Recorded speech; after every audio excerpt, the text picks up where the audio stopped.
Lily, a black-appearing teen from a mixed-race household, endures lifelong colorism and emotional abuse from her parents, while her lighter-skinned sister Kate is favored. After being evicted from home so Kate can have her room, Lily takes refuge with Aunt Bonnie.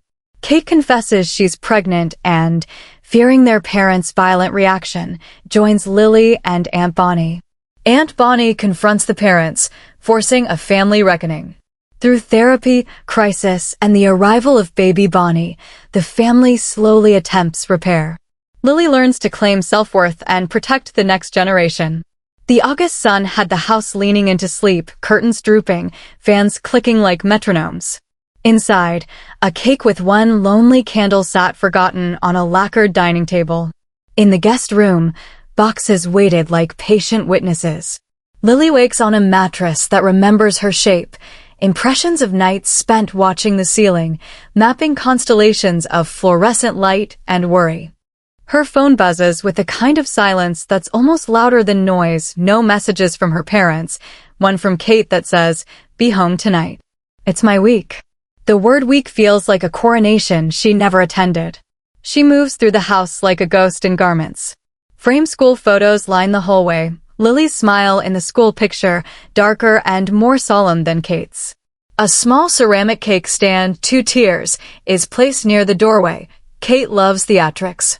Lily runs a fingertip over it and finds the glaze warm from recent touch, an absent fingerprint the size of a promise. Breakfast is a quiet ritual of denial. Her mother, with hands that always smelled faintly of lemon and starch, kisses Kate's forehead when she passes, an offering of ceremony. Lily carries a plate to the table. Her father says, over toast and a suburban steady voice, "You'll have to be gone by tonight." Kate needs space. The words arrive like a verdict with no jury. At school, Lily walks corridors that are too bright for her mood. Teachers ask about college, ask about summer jobs. She answers, careful not to show the collapse beneath her feet. A classmate jokes about having it easy, and laughter pushes cold through Lily's ribs. It's remarkable, she thinks, how invisible a person can become when family chooses a favorite. That night at home, she watches as Kate's birthday decorations appear like a sudden sunrise. An entire wall becomes a collage of balloons and streamers. Lily stands in the doorway of her bedroom, now being emptied, and tries to catalog everything she's losing. A mug with a chipped handle, a poster she paid for with babysitting money, a stack of dog-eared books. The movers are the quiet, kind people who do this work in the world, efficient, polite, eyes averted. When Lily asks where she should go, her mother smiles the smile that makes kindness feel like an accusation. "Figure it out," she says, voice soft as a closed door. Her father mutters, "It's time." Kate looks at Lily with cheeks flushed by the party lights and turns away. There is no outrage. There is only a practiced calm, the kind of small, deliberate acts that say, family is a set of choices, and you're off the list. Outside, as the car takes her past row houses and shuttered lawns, Lily feels the city rearrange itself into places she'll need to map. Aunt Bonnie's block, library corners, the bus times that make meals possible. She thinks of the birthday candles she never blew out and the singular warmth that had kept the wick lit, the idea that someone could, in private, choose her. At Aunt Bonnie's door, she folds into an embrace that smells like lavender and the steady courage of someone who has learned to survive other people's storms. Bonnie's apartment is small but fierce with kindness. A quilt draped over a sofa, a mug that says "You belong." Lily finds, in that room, the first place that feels like a foothold. The first place where her name is not a footnote in someone else's ledger. But belonging does not erase the sting. The boxes are heavy. The night is long. Somewhere, deep in the ache, a knot of fear tightens because Kate's voice cracked on the phone as if she too were carrying a secret too loud to whisper. The camera of memory will not let Lily forget the look on Kate's face when she'd turned away. A betrayal, yes, but also a tremor of fear. The truth is they both are walking towards something not yet named. And somewhere in Kate's apartment, and in an Instagram DM, and on a store shelf, there exists a small white plastic stick with 2 telltale lines. It will change everything. Aunt Bonnie's kitchen is a map of practical comfort. Mismatched plates, a bread machine that glows like a little domestic lighthouse, a calendar full of square boxes filled with appointments, and a heartbeat of order. Lily finds herself replacing panic with routines. Wake, school, homework, help Aunt Bonnie fold clothes. The rhythm stitches together brittle edges. Kate arrives the day after, eyes hollowed with sleepless worry. She leans against the door frame while Bonnie pours coffee, looking like someone holding a secret on a lead. I tried to tell them it was a false alarm, she whispers. Her voice is small. But when they found the test, and her hands flutter, embarrassed and exhausted. She's 16 and terrified in a way that reveals all the ways a child can be younger than she looks. When they're alone, Kate shows Lily the screen where 2 lines glare back like a verdict. That FaceTime, the one where she'd held the test up, repeats in Lily's mind like a recorded confession. Kate's tears are not for the baby alone. They're for the life she imagined, college, debate club, leaving it all for a small human who will be part Kate, part Tyler, and part chaos. Bonnie listens with the patience of someone who has curated pain into action. She asks questions that are practical, blunt, never theatrical. How far along? Have you seen a clinic? What do you want? Her method is steady. Instead of outrage, she plants resources, clinic numbers, bus routes, a list of rights. She becomes the scaffolding that holds them both. Lily watches Kate transmute fear into lists. Kate makes appointments, dials admissions offices, drafts elucidations for Tyler. Lily watches this and feels the old binary dissolve. Kate is not just the favored child getting a suite of celebrations. She is a human with the same jagged edges. But the betrayal still has teeth. Sometimes at night, Lily hears Kate's soft sobs and feels both anger and a thin, reluctant tenderness. School becomes a new theater. Kate moves between classes with a quietness, cataloging how to keep appearances while living a truth in secret. Tyler shows up at debate practice with a nervous, apologetic smile, carrying a bag of ramen and an earnestness that looks both fragile and resolute. He stays after practice one afternoon, palms sweating, eyes pleading for patience. He's not a villain. He is a scared boy with a first aid kit for his own guilt. Rumors, as they do, fold themselves into corners. Whispers smear across lockers. At home one evening, Lily returns to find Kate's room redecorated in a way that used to be her own. Fairy lights, a new throw, a photograph in a frame. The sight should sting, but now it reads as a theft with context. Kate's fear had intersectional logic. Lily can feel the old pain, but her anger has new edges now, not only toward her parents, but toward the world that forces secrets and sacrifices onto children. Aunt Bonnie moves into action. She calls their father in a voice that is equal parts polite and furious. She threatens the sort of consequences that live in the practical world, legal routes, social services. The threat is not a melodrama, it's a lever. She is not willing to let the past repeat its cruelty. She also, in the quiet between, pulls Lily aside. Tell me everything, she says, and here's the catalog of injustices. Slaps disguised as discipline, birthdays turned into theater, bees treated as sin. In these days the sisters begin to relearn each other. Kate shows Lily a crumpled letter she drafted to Tyler's family explaining everything. Lily reads and sees a girl who's learning to stand. Their conversations are blunt, messy intimacies, late-night plans about future baby names, whispered terrors about what the church will say, frantic budgeting of bus fares. They exchange little constellations of trust, Kate handing Lily a pocket knife for safety, Lily bringing home a thermos when Kate forgets coffee. The tension ratchets. The parents are not asleep to everything. They have the hungry, slow calculus of privilege. They weigh reputation and convenience. Moments rise to a boil. Kate flinches when her mother mentions church, and Lily recoils when Dad's eyes slide over her like a measuring tape. The stakes are no longer only emotional. They are legal and bodily and imminent. And at the center of it all, a small heartbeat unannounced is threading itself to the lives of 4 people who have never learned to say all they felt aloud. The day Kate's phone slipped from her pocket in the hallway was ordinary, until the ringtone reverberated across a house that suddenly felt like an arena. Lily had gone back to retrieve a forgotten notebook and heard shouts rising like a storm. When Kate's screen lit with a call from their mother, the voice on the other line was not the warm, coercive hum Kate had rehearsed for in her head. It was a flat, sharpened thing. Their mother found prenatal vitamins on Kate's shelf, the small white bottle glinting like evidence. The discovery became a detonator. She screamed like someone ripped a veil away from a life she'd imagined keeping tidy. Dad returned early from work, and the house pivoted on a new axis of terror. Kate texted Lily from a locked bathroom. They know. They think it's you. They say it's because of you I brought shame. Her words were shards. Aunt Bonnie, who had been orchestrating logistics behind the scenes, drove with the kind of speed that is noise when fear takes the wheel.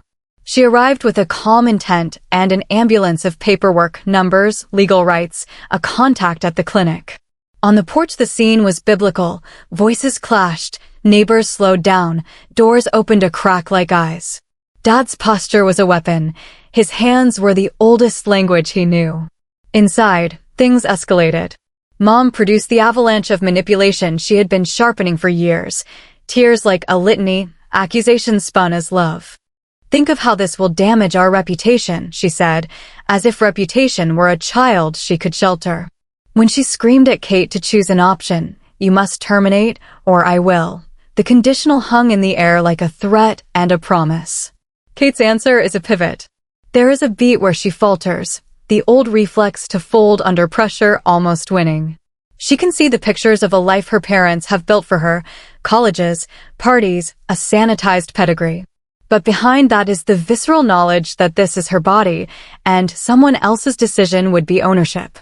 She looks at Lily, not as an emblem of blame, but as a person whose existence has always made her uncomfortable for reasons she's never had to say, and finds steady ground. I'm not going, Kate says, small and feral. The sentence unhooks something in the room. Dad's face goes a contour of surprise, then fury. Mom switches to threats, then bargaining. It's an altar of panic. It is the moment where family plasticity is tested. But Aunt Bonnie stands like an ally with a plan. We're taking Kate with us. She's not a property. The sentence is ordinary and radical. The immediate twist arrives when Dad reaches for Kate, an instinct born of entitlement, and Lily steps between them. The smallness and the ferocity of the youngest sister standing up is cinematic. Her voice shakes, but is stout as a plank. You can't make this decision for her, she says. Dad's hand freezes midair. For the first time since she was a child, Lily is not invisible. She is a boundary. The police don't arrive, but the threat of official witnesses is enough to shift the field. Aunt Bonnie invokes the law, hints at neglect, and does not let things calm until Kate is bundled into Bonnie's car with a duffel and a promise. The parents watch them go with a mix of victory rhetoric and bewilderment. For Lily, the drive away is a private victory and a public wound. She's reclaimed agency, protected her sister, and stepped into a role she never wanted but finally inhabits. Yet the story's pulse quickens into ambiguity. The triumph is shaded. Kate's gratitude is complicated by guilt. She apologizes in halting ways, and their reconciliation is rife with contradictions, somewhere between panic and relief. Kate admits she almost said yes to her parents' demand. Lily realizes the fracture goes deeper than outward cruelty. It is a fear of shame, an internalized hierarchy that has taught her mother and father to prize color and presentation over humanity. And the unborn child, the secret heart of everything, becomes an axis around which old patterns can either unravel or reweave. The twist is not only that the sisters flee, it's that in the act of running, they become the architects of the next family story. They leave the old house behind, but its echoes follow. A shadow of the birthday candle that once sat between them, the tug of a family that may or may not mend. The risk of change becomes the engine of the narrative. Danger, choice, and the unknown tenderly collide.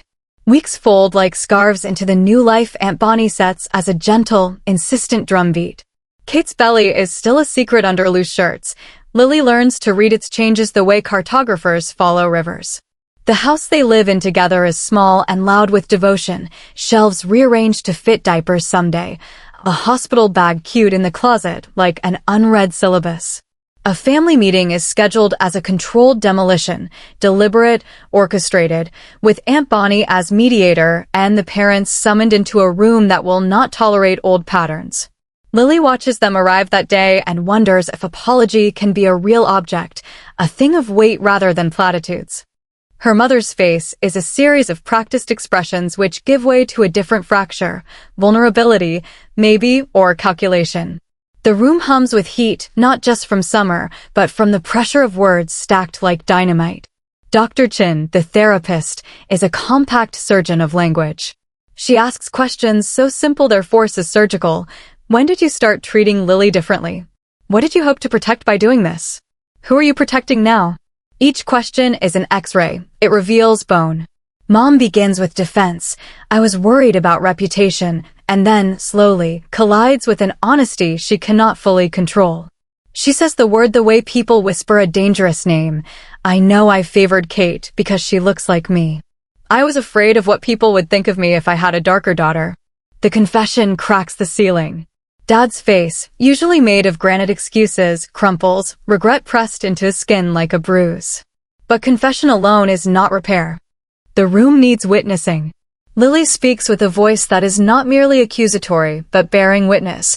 She catalogues the holidays that passed like empty rooms, the report cards weaponized, the slaps that left invisible scars. Each item is a photograph thrust into the light. The parent's silence is its own admission. Then the stakes shift.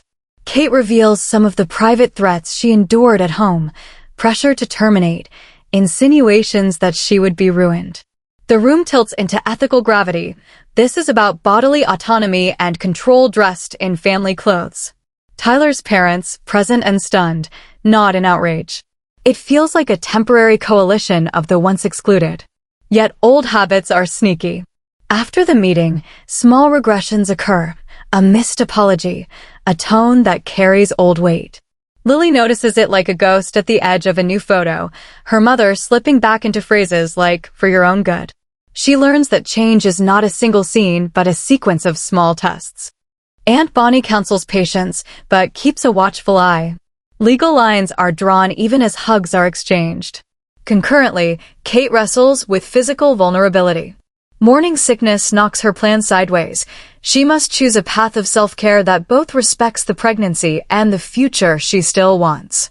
Tyler proves steadier than either of them imagined. He files paperwork, meets with counsel about paternity rights, takes night classes to make money. The fact that he shows up with pancakes one morning when Kate cannot keep anything down becomes a quiet testament to his commitment. A turning point surfaces when Lily receives a college acceptance letter. The joy is complicated by logistics and guilt. How does she accept help from the family that once treated her as lesser? She shows the letter to Aunt Bonnie, whose grin breaks like light through clouds. We will make a plan, she says.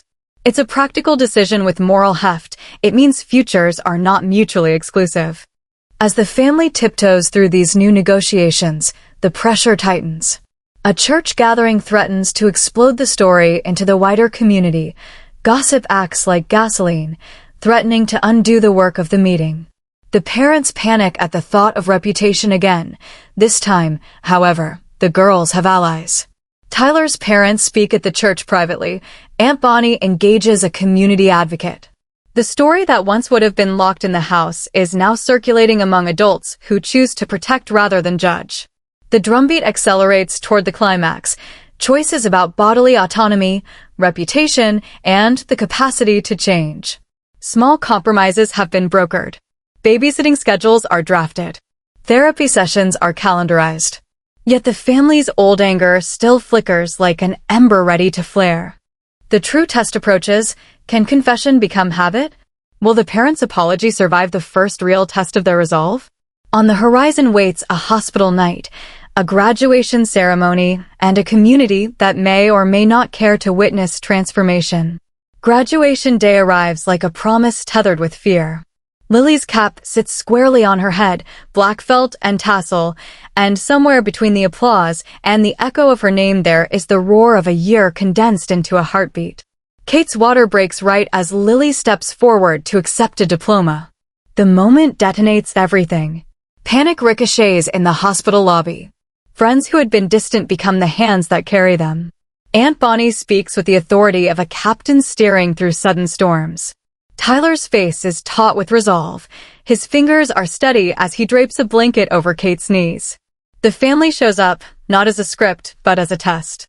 Their parents stand in the doorway like weather that has changed, hesitant, raw, balancing between performing support and actually offering it.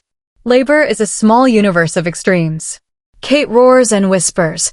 She clutches Lily's hand as if it were a lifeline she's borrowing.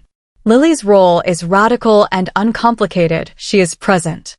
She times contractions, wipes foreheads, and reads names aloud like offerings. Between breaths and contractions, Kate murmurs apologies, not for the baby, but for the years she turned away. The sound is a sort of remnant, apology that tastes like salt and fresh water. The birth is cinematic and intimate, fluorescent lights, plastic instruments, the hum of monitors. When Bonnie Lily Williams is born, 6 pounds and a breath, everything rearranges. The newborn's cry is a chord that harmonizes fractured histories. For a moment, every face in the room stops with the particular silence that only new life commands. When Lily holds Bonnie for the first time, the world tilts. The baby's skin is a shade between Kate and Tyler, a small geometry that makes the family's divisions less certain. Her fists curl around fingers like anchors. Tears spill, unbuttoning years of withheld affection. The parents, who once weaponized skin as verdict, hold this tiny human, and their bodies confess better than words ever could. But catharsis is not a cure. Days after the birth, fatigue and loud reality test promises. Old patterns try to resurface, the quick opinion, the phrasing that acts like a thinly veiled judgment. Lily catches her mother making a comment about baby clothes that sounds suspiciously like perfection as reputation. Instead of silence, Lily speaks. Instead of acquiescing, she names it. The room shifts. The parents flinch but do not retaliate. A key confrontation comes when Lily finds her father in Bonnie's small kitchen trying to hang a mobile. He looks clumsy and childlike. "I don't know how to be in this," he admits to her. There's a moment, years of sanctioned brutality condensed into remorse. Lily's silence is a negotiation. She listens, and the exchange is not tidy. He is sorry but inadequate. He wants to fix things with objects and gestures. She wants words and consistent action. The real climax is quieter than the birth itself. It happens on a midweek night when the family gathers, exhausted, messy, real, and Aunt Bonnie leaves them in the kitchen to go get more diapers. Left alone, the parents begin to talk without the therapist's scaffolding. They name their fears, shame, heritage, gossip. They name the prejudice that guided them. It is destabilizing for them to speak it. It is clarifying for Lily to hear. Her mother's confession is the emotional apex. She says aloud the thing that had shaped their lives. "I preferred Kate because she would make me look like a good mother." The words are not redemptive. They are naked and awful. And then, unexpectedly, something like tenderness follows. Hands reach for the baby, and the room's temperature changes. It's not absolution. It is a doorway. In the weeks after, actions speak. The father attends every therapy session, sometimes awkward, always present. The mother asks questions that sound like curiosity rather than judgment. Tyler takes a semester of night classes and shows up with line items, diapers, gas money, a medical appointment schedule.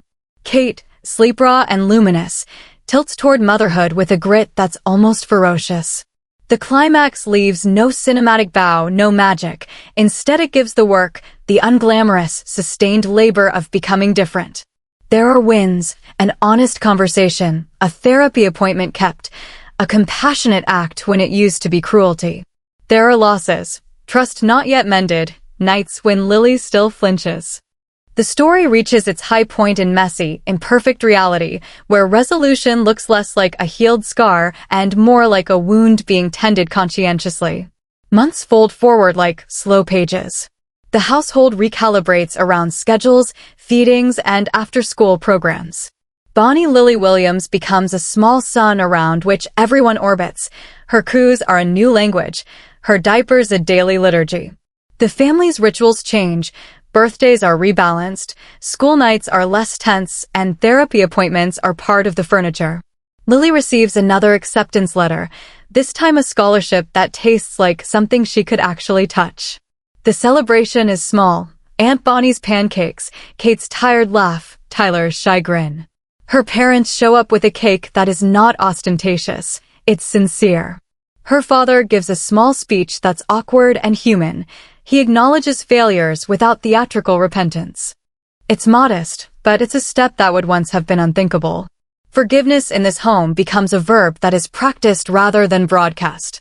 There are moments that test it, an offhand remark that cuts, a forgotten call, but the pattern changes. Apology now arrives more often than denial. Lily finds herself teaching her niece small games, tracing letters with a plastic pointer, and in the process, she models a different kind of care than she had ever received. Kate becomes a mother with the kind of feral tenderness that feels stranger than the daily chores. She's patient where her mother had been performative. She is fierce where her father had been indignant. Tyler grows into a man who learns to be present without the need to be always right. He shows up for prenatal visits, for late-night feedings, for PTA calls. Their lives are smaller than they had planned, but richer for the honest weight they carry. Aunt Bonnie, who once played both guardian and architect, continues to be a stabilizing force. Her apartment now hosts family dinners that smell like resilience. She's not an angel. She's a woman who has choices and made one to be relentless when it counted. Lily sees her in small, private ways. The way she reads letters of complaint from the insurance agency and turns them into action. The way she naps with Bonnie Lily on her chest while Kate sleeps. The parents' transformation is gradual and occasionally halting. There are times when Lily still checks the corners of conversations for old patterns. Yet a new ritual emerges. Every month, they participate in a family therapy session where problems are named before they calcify. They attend church as a family occasionally, not to be cleansed, but to practice being seen differently. Change is more like a muscle than a miracle. On a quiet spring afternoon, Lily takes Bonnie Lily to the park. The little girl curls into her arms, eyeing the world with the unabashed curiosity of a child who does not yet need to be measured. Kate watches from a bench, a protective smile softening her features. Tyler pushes a stroller and laughs at something minor, an ease settling into him like comfortable clothes. A woman in a nearby stroller looks at Bonnie Lily and lifts a hand in an automatic, bright smile. "She's beautiful," she says. The compliment lands like a small benediction. Somewhere behind that statement is a future where color and lineage are not tribunal rooms, but the palette of daily life. Lily breathes in the air that smells faintly of cut grass and distant rain. She thinks of the candle she once had no right to blow. The feeling in her chest is not unalloyed joy. It is complex, relief threaded with the residue of old wounds. But it is a forward motion, a steadying. At the edge of the playground, Bonnie Lily reaches for Lily's face and clamps tiny fingers on her cheek. It's a small, astonished ownership, this little human deciding, without instruction, that Lily belongs to her. In that gesture, everything crystallizes, love as reclamation, family as labor, survival as art. Lily presses her forehead to the child's and whispers, "You'll never be invisible." The promise is quiet but absolute. It is not a cure for 16 years of being overlooked. It is a covenant for the child in her arms and for the woman she has grown into, to be present, to name wrongs, and to hold tightly to the people who choose to do the same. Outside, the sky is a watercolor, soft, unstated hope. Inside that color, a family continues its imperfect work.